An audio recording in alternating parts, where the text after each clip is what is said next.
जो जीती जागती देवी तुम्हारे घर में है उसका तो कभी नाम भी नहीं लेते। तो सवाल ये है, और यथ नार्यस्तु पूज्यन्ते रमन्ते तत् देवता जी लेकिन ये तो नहीं कहा ना कि नारी की पूजा करो। जी जी जी वो तो अगर होती है तो वहाँ देवता बसते हैं, जी जी जी तो होती कहाँ है, अच्छा अच्छा किस घर में हो रही है। जी जी जब मैं कहता हूँ आज भी कितने पुरुष हैं जो खाना बनाते हैं, अच्छा हाँ खाना कितने पुरुष हैं बनाते हैं? जो बच्चे की देखभाल करते हैं। जी जी तो ये सब जो नारेबाजी है, जी मैं बस उसी का खिलाफ हूँ। वही बात नहीं, भाई का भाई कौन श्री राम को मैंने कहा जी किसी ऋषि ने साफ दिया था, हाँ सभी तो उसके पक्ष में बोले। जी भाई हिटलर के पक्ष में पोप है, राम के पक्ष में सारे देवता हैं। जी तो वही सब मेरी मैं बचपन की घटना जो मैं कभी नहीं भूलता। हमारे सारी कक्षा में एक दलित था, अच्छा कभी वो मैं नहीं भूलता। तो अच्छा सवर्ण होता जी तो शायद उसे पंडित सूर्य प्रसाद जी को जैसा नाम देते।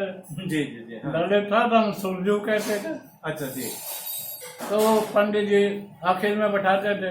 आखिर में अभी मेरी एक और किताब तो नहीं, अनुवाद आने वाला है जी जी मंगूराम के बारे में। अच्छा अच्छा हाँ मंगूराम जो एकमात्र दलित नेता थे गदर पार्टी में।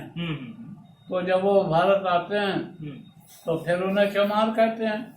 अच्छा अच्छा वहाँ जितना खुश था वो जी। कि मैं तो आदमी हो गया हम्म। यहाँ के। फिर तो उनका आदि घर बनाना शुरू किया था। जी जी तो उसके बारे में भी एक आध दिन में आने वाली है वो, अच्छा अच्छा किसी का ट्रांसलेट 15-20-40 पेज की किताब बनेगी। जी जी तो वही मैं कहता हूँ कि तो उन्हें जब वो पढ़ रहे थे जी तो कमरे के बाहर बिठाया जाता, जंगले के बाद, जंगले के पास, जी जी कि सुनो जो पंडित जी कह रहे हैं। एक बार बारिश हो गई जी तो अंदर चले आए, बहुत बारिश हुई, छाता बता सब खत्म हो गया। जी तो पंडित जी ने पूरी पिटाई की उनकी, अच्छा ने कमरा भ्रष्ट कर दिया। अच्छा अच्छा तो सुरजू को खैर कमरे से बाहर तो नहीं बिठाते थे, लेकिन सबसे आखिर में, फर्श के आखिर में बिठाते थे। अच्छा और पंडित जी थे तो कभी भ्रष्ट नहीं कर सकते, तो उनको थप्पड़ नहीं मार सकते थे, नहीं वो छू देते। छू जाते हाँ तो क्या कहते हैं कि वे इसको पीटो। और पंडित जी भाई हैं, पंडित जी हैं, तो बेचारा मुर्गा बना दिया अच्छा अच्छा और अपने खड़ाऊ दे दी, लो इससे मारो। अच्छा अब मैं दुविधा में, तो खैर मारा, चीख, तो वो चीख मुझे कभी नहीं भूलती है। अच्छा अच्छा जी दलित की जो चीख है, अब मैं क्या उपदेश दे सकता हूँ उनके बारे में। कोई यादव हो या ब्राह्मण हो या क्या हो, क्या उपदेश दे सकता है वो। भाई वो तो जो दलित की वेदना है वो तो दलित ही जानता है, जी मैं कैसे जान सकता हूँ। अगर अमेरिका में मेरे साथ नष्टभेद हुआ है तो मैं जानता हूँ, जी। वो कोई व्हाइट आदमी कैसे जानेगा। जी जी जी तो ये प्रश्न जो है, अब ये तो खैर गलती से मैं सवर्णों में पैदा हो गया, कोई बात नहीं, लेकिन वो एक घटना मुझे हमेशा पहुंचती रहे। अच्छा मेरा रूममेट जो था जी वो बहुत ही खूबसूरत दलित था, अच्छा अच्छा आवाज इतनी प्यारी जी जी तो कुछ पूछो नहीं। लेकिन सारे मेरे और मित्र जो बीए में पढ़ते थे वो तो परेशान रहते थे, ये तो क्या कर रहा है ये। तो भाई ये चूंकि पिताजी ने आर्य समाज बनाया था दलित उद्धार के नाम में, लेकिन मैं फिर भी कहता हूँ कि दलित का उद्धार दलित ही कर सकता है, उसका ही आंदोलन कर सकता है, कोई ऊपर से लाद नहीं सकता।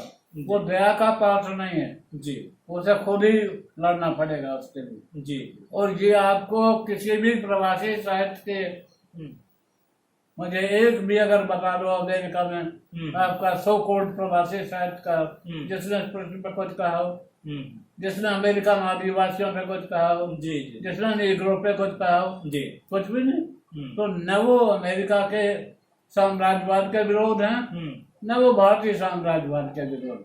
जी जी। अच्छा उनके श्रवण हमेशा ऊपर है। अच्छा, नहीं तो बहुत अच्छा आपने आज बात की है।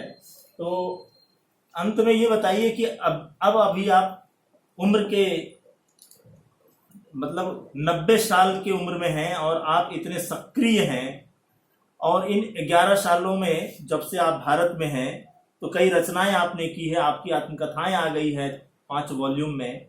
अब आगे आपकी क्या करने की इच्छा है? आप साहित्य में आप आगे क्या करना चाह रहे हैं? कुछ क्या नहीं, है? अब देखिए मैं सन 70 से जी जब शर्मा की डेथ हुई जी उससे पहले मैं लेख लिखता था जी पत्रों में, जी जी सब पत्रों में लिखे हैं। जी जी जी हिंदुस्तान आज वगैरह वगैरह। जी। ये पता नहीं क्या हुआ, उसके माँ के डेथ के बाद लेख लिखने बंद हो गए अच्छा और कविता शुरू हुई फिर अच्छा। से दोबारा, ऐसा नहीं कि जी और तब से कम से कम एक कविता ऑटोमेटिकली, कोई समय नहीं है, कोई विषय नहीं है जी लेकिन आ जाती है। अच्छा जी। तो करीब 50,000 के हैं, हम्म। तो वो क्रम तो जारी रहेगा। हाँ नहीं, आपको मुख्य रूप और से बाकी जो जी मुझे लगेगा कि इस पर लिखने की जरूरत है राज्य में तो मैं लिखता रहता हूँ। अभी तो बहुत कुछ लिखने को है जी। नहीं तो ठीक है, आप तो अभी भी सक्रिय हैं और मैं उम्मीद करता हूं कि आप हमेशा सक्रिय आपकी रहें। कृपा है। हाँ, और आप साहित्य की इस तरह से सेवा करें। दुर्भाग्य यह है कि आपकी रचनाओं को हिंदी साहित्य में ठीक से पढ़ा नहीं गया है, उस पर ठीक से रिसर्च देखो, नहीं हुआ है, अगर उसकी आप आज आलोचना नहीं भारत हुई से है। ज्वाइन कर लो जी और भाजपा ज्वाइन कर लो जी। तो आपको सारे इनाम मिलेंगे। नहीं क्योंकि मैं जानता हूँ जसवंत वो बहुत अच्छा काम कर रहा है लड़का, उसके विरोध में कुछ नहीं कहता मैं। जी उसने अपनी माँ के स्मृति में इतना काम किया है, जी जी बहुत अच्छा। जी। लेकिन जनसंघ मतलब पूरा संघ ही है जी, और सब मिनिस्टर से उसको दोस्ती है यानी जान पहचान है, जी। तो नेचुरली हर तीसरे साल उसे इनाम मिल जाता है। हाँ मिलता है, बिल्कुल उसकी पत्नी को अभी अभी मिला। जी जी जी। तो सवाल यह है कि आप किस खेमे में हैं। अगर आपका कोई खेमा नहीं है जी, जी, तो जी। भूल जाइए, आप अपने रचनाएं करते रहिए जी और उसमें दराज में बंद करते रहिए। जी। अच्छा, तो उस लिहाज से मैं लिख ही नहीं रहा। नहीं ठीक है, आपका लिखने का जो अलग एक ऑरा है, एक अलग आपका फलक है, और उस फलक में एक अलग विचारधारा भी है जिसमें कि आप नेशनलिज्म को और यहाँ की जो मिथ की जो पात्र हैं उसको आप अलग ढंग से आप वो तो देखते हैं। मेरा चुनौती की कृपा है जी कि उन्होंने 3 बच्चों को लगा दिया, भाई इन पर रिसर्च करो। अच्छा अच्छा। लेकिन उससे मुझे कोई फर्क नहीं पड़ता। जी जी जी। और मोरवाल हैं, उसने बताया मैं 40 रिसर्च हो चुके मंच पे। हाँ हाँ। ठीक है, जितना तुम्हारी पहुंच है। जी जी जी। हाँ। ऐसा कुछ नहीं है। नहीं नहीं, हम लोग रिसर्च कराएंगे ना मुझे लगा कि किसी स्तर पर रिसर्च होगी। जी जी जी। हो गए, ठीक है, नहीं हो तो ठीक है। नहीं नहीं, प्रवासी कचरा खड़ा बाजार में जी मांगे सबकी खैर। मैं उन सभी लोगों से आप माफी मांगता हूँ कि आपकी रचनाओं को वास्तव आलोचना जगत में और रिसर्च में नहीं दिया गया है जो दिया जाना चाहिए, जो मिलना चाहिए। बावजूद इसके आने वाले समय में लोग आपकी रचनाओं को पहचानेंगे, लोग मानेंगे, रिकॉग्नाइज करेंगे, इसी उम्मीद के साथ। यूनिवर्सिटी वाले जी लाइब्रेरी ने कहा मुझसे जी जब मैं 150 पांडुलिपि जमा कि ये तो इस पर तो कई रिसर्च होंगी। जी मैं कहा जब होंगी तब होंगी। जी जी भाई मुझे करो मत करो। जी। अब बाहर में रहता तो सड़ती, वहाँ कम से कम एयर कंडीशन में हाँ, सुरक्षित तो रखते हैं। अच्छा। वो नहीं रखेंगे तो डिजिटल बना देंगे। जी जी, डिजिटल भी लेकिन रखेंगे जरूर वो। नहीं नहीं, और यहाँ किसी हॉस्पिटल में जी यहाँ तो कोई दिमक खा जाएगा, रद्दी खाएंगे, प्यासा वाली हाल हो जाएगी। फिल्म में प्यासा में उसकी सारी चीजें। ठीक है। जी अभी तो पिछले 11 साल के ये हैं।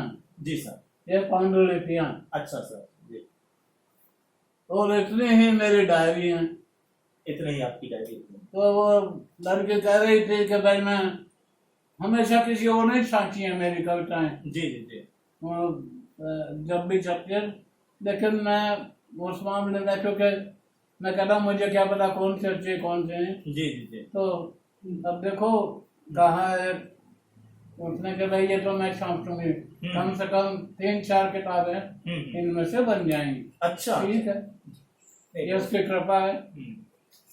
तो धन्यवाद साथियों, है ना। और आज बड़ी खुशी हुई और बहुत मुद्दत के बाद हम इतना कष्ट किया यहाँ आए। जी जी जी, तो बहुत मुद्दत के बाद हम आज हिंदी जगत के प्रकांड विद्वान और कवि वेद प्रकाश बटुक जी से मुलाकात हुई। आज हम मेरठ आए हैं सर से खास रूप से मिलने के लिए, उनके घर से हम आज उनका साक्षात्कार हमने लिया है। तो इसी उम्मीद के साथ कि आप दीर्घायु हों और आप स्वस्थ रहें और आप लिखते रहें, सक्रिय रहें। धन्यवाद।